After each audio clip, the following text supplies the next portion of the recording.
Hi friends, this is Shreyanka. Mid term ಹತ್ರ ಬಂದಿದೆ ಅಂದರೆ ಪ್ರಾಜೆಕ್ಟ್ಸ್ ಎಲ್ಲ ಕೊಡ್ತಾ ಇರ್ತಾರೆ.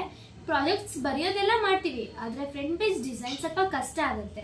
ಅದನ್ನು ಹೇಗೆ ಈಸಿಯಾಗಿ ಕ್ರಿಯೇಟಿವ್ ಆಗಿ ಮಾಡೋದು ಅಂತ ಇವತ್ತು ನಿಮಗೆ ತೋರಿಸ್ತಾ ಇದ್ದೀನಿ. ಅದಕ್ಕೆ ನಾನು ಬ್ಯಾಕ್ಗ್ರೌಂಡ್ಗೆ ಅಂತ ಬ್ಲ್ಯಾಕ್ ಕಲರ್ ಪೇಪರ್ ಮತ್ತು ಶೈನಿಂಗ್ ಪೇಪರ್ಸಲ್ಲಿ ನಾನು 2 ಥರ ತೊಗೊಂಡಿದ್ದೀನಿ. ಇವನ್ನ 3 ಈಚ್ ಒಂದು ಲೈನಾಗಿ ಕಟ್ ಮಾಡ್ಕೋಬೇಕು. ಹೇಗೆ ಅಂದರೆ ನೋಡಿ, ಇಷ್ಟೇ ಮೆಜರ್ಮೆಂಟಲ್ಲಿ ನೀವು ಕಟ್ ಮಾಡ್ಕೋಬೇಕಾಗತ್ತೆ. ಈಗ ಕಟ್ ಮಾಡ್ತಾ ಇದ್ದೀನಿ ನೋಡಿ.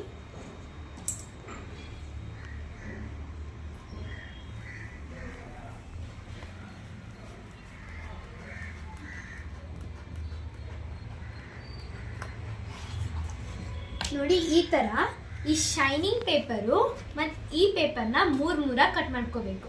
ಈ ಥರ ನಾನು ಗೋಲ್ಡನ್ನು ಮತ್ತು ಎಲ್ಲ ಕಲರ್ ಮಿಕ್ಸ್ ಆಗಿರೋ ಕಲರ್ನ ಸಿಂಗಲ್ ಲೈನಾಗಿ ಈಚ್ 3 ಕಟ್ ಮಾಡ್ಕೊಂಡಿದ್ದೀನಿ.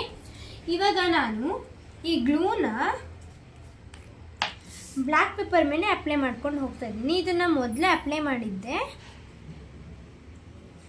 ಈಗ ಅಪ್ಲೈ ಮಾಡ್ಕೊಬಿಟ್ಟು ಫಸ್ಟು ನಾನು ಗೋಲ್ಡನ್ ಹಾಕ್ತಾ ಇದ್ದೀನಿ. ನಿಮಗೆ ಯಾವ ಕಲರ್ ಇಷ್ಟ ನೀವು ಅದ್ರ ಬೇಸಿಸ್ ಮೇಲೆ ಹಾಕ್ಕೊಳ್ಳಿ. ನೋಡಿ ಈ ಥರ ನಾನು ಫಸ್ಟು ಗೋಲ್ಡನ್ ಹಾಕ್ಕೊಂಡೆ, ನೆಕ್ಸ್ಟು ಇದು ಮಿಕ್ಸ್ ಕಲರ್ ಹಾಕ್ಕೊತಿದ್ದೀನಿ.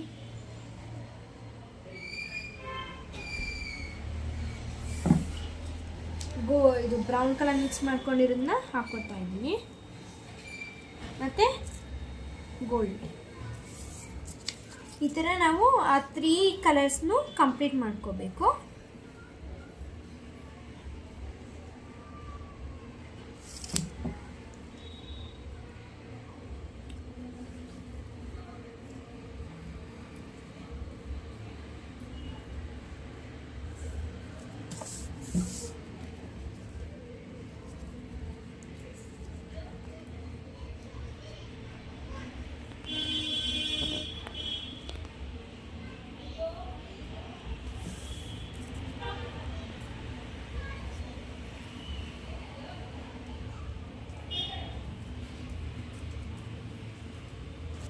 ನೋಡ್ತಿರಂತದೆ ನಿಮಗೆ ಫ್ಲವರ್ಸ್ ಕಟ್ಟಿಂಗ್ ಬರುತ್ತಲ್ಲ, ಅದೇ ಥರ ಇದನ್ನು ನೀವು ಫ್ಲವರ್ಸ್ ಕಟ್ಟಿಂಗ್ ಮಾಡ್ಕೊಂಡು ನೋಡ್ತಾ ಇದ್ದೀರಲ್ಲ ಫ್ರೆಂಡ್ಸ್. ನಾನು ಕಾಂಬಿನೇಷನ್ ಆಗಿ ಬ್ಲೂ ಮತ್ತು ಆರೆಂಜ್ ಫ್ಲವರ್ಸ್ನ ಯೂಸ್ ಮಾಡಿದ್ದೀನಿ.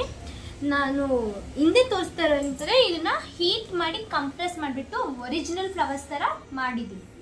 ಇವಾಗ ಇದನ್ನು ಅಟ್ಯಾಚ್ ಮಾಡೋಕ್ಕೆ ನಾನು A4 ಶೀಟ್ ತೊಗೊಳ್ತಾ ಇದ್ದೀನಿ. A4 ಶೀಟ್ ತೊಗೊಂಡ್ಬಿಟ್ಟು ಸ್ಕೇಲಲ್ಲಿ ಕಾಂಪಸ್ ಇಟ್ಕೊಂಡು 7.5 ಮೆಜರ್ಮೆಂಟಲ್ಲಿ ನೀವು ನಾನು ಸರ್ಕಲ್ ಶೇಪಲ್ಲಿ ಇದನ್ನು ಕಟ್ ಮಾಡ್ಕೊಂಡಿದ್ದೀನಿ. ಇದನ್ನು ಈಗ ಆಗಲೇ ಮಾಡಿರೋ ಈ ಬ್ಲ್ಯಾಕ್ ಬ್ಯಾಕ್ಗ್ರೌಂಡ್ಗೆ ಅಂಟಿಸ್ಬೇಕಾಗುತ್ತೆ. ಈ ಕಾರ್ನರ್ನಲ್ಲಿ ನೀವು ಗಮ್ ಹಾಕೊಳ್ಳಿ.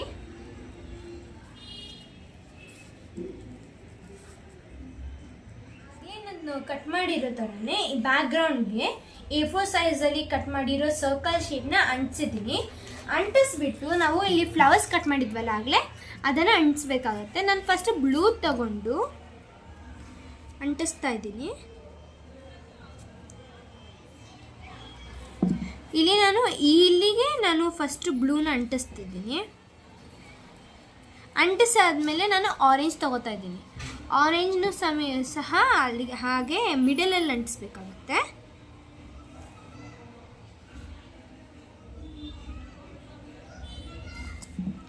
ಈ ಥರ ಮಿಡಲಲ್ಲಿ ಅಂಟಿಸೋಣ.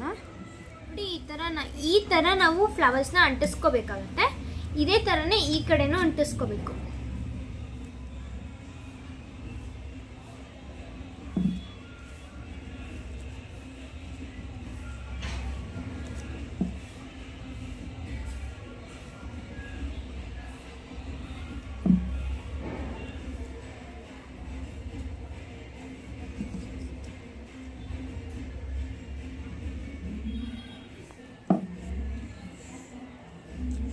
ಈ ಥರ 2 ಕಡೆ ಅಂಟಿಸಿದ್ಮೇಲೆ ನಾನು ಲೀವ್ಸ್ ನಾರ್ಮಲ್ ಆಗಿ ಮಾಡ್ತಾರೆ, ಈ ಥರ ಡಿಫ್ರೆಂಟಾಗಿ ಟ್ರೈ ಮಾಡ್ತಾ ಇದ್ದೀನಿ.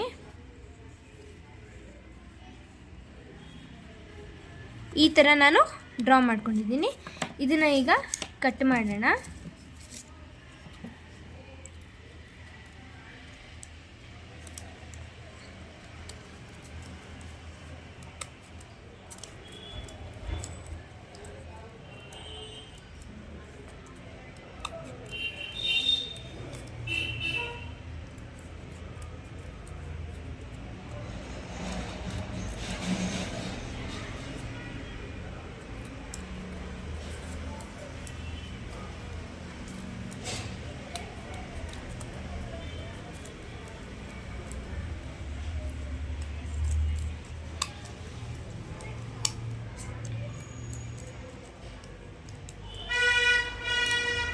ಥರ ಲೀವ್ಸ್ಗೆ ಔಟರ್ ಮಾರ್ಜಿನ್ ಡ್ರಾ ಮಾಡ್ತಾ ಇದ್ದೀನಿ, ಏನಕ್ಕಂದರೆ ಆವಾಗ ಇನ್ನೂ ಅಟ್ರಾಕ್ಟಿವ್ ಆಗಿ ಕಾಣುತ್ತೆ, ಅದಕ್ಕೆ ಮಾಡ್ತಾ ಇದ್ದೀನಿ. ನೋಡಿ ಇಲ್ಲಿ ನಾನು ಎಷ್ಟೋ ಲೀವ್ಸ್ನ ನಾನು ಈ ಥರ ಸ್ಪ್ರಿಂಕ್ಲರ್ ಮಾಡಬೇಕು, ಆವಾಗ ನಮಗೆ ಆಸ್ಟ್ರಾಯ್ಡ್ ಥರ ಒಂದು ವ್ಯೂ ಬರುತ್ತೆ. ಇದರ ಸ್ಪ್ರಿಂಕ್ಲರ್ ಎಷ್ಟು ಚೆನ್ನಾಗಿ ಬಂದಿದೆ. ಇದನ್ನೇನಾದ್ರು ನಿಮ್ಮ ಸ್ಕೂಲಿಗೆ ತೊಗೊಂಡೋದ್ರೆ ಪಕ್ಕ ನಿಮ್ಮ ಟೀಚರ್ಸ್ ನಿಮಗೆ ಹೊಗಳುತ್ತಾನೆ ಇರ್ತಾರೆ ಮತ್ತು ಇಲ್ಲಿ ಫುಲ್ ಗುಡ್ ಅಂತಲೇ ಬರುತ್ತೆ.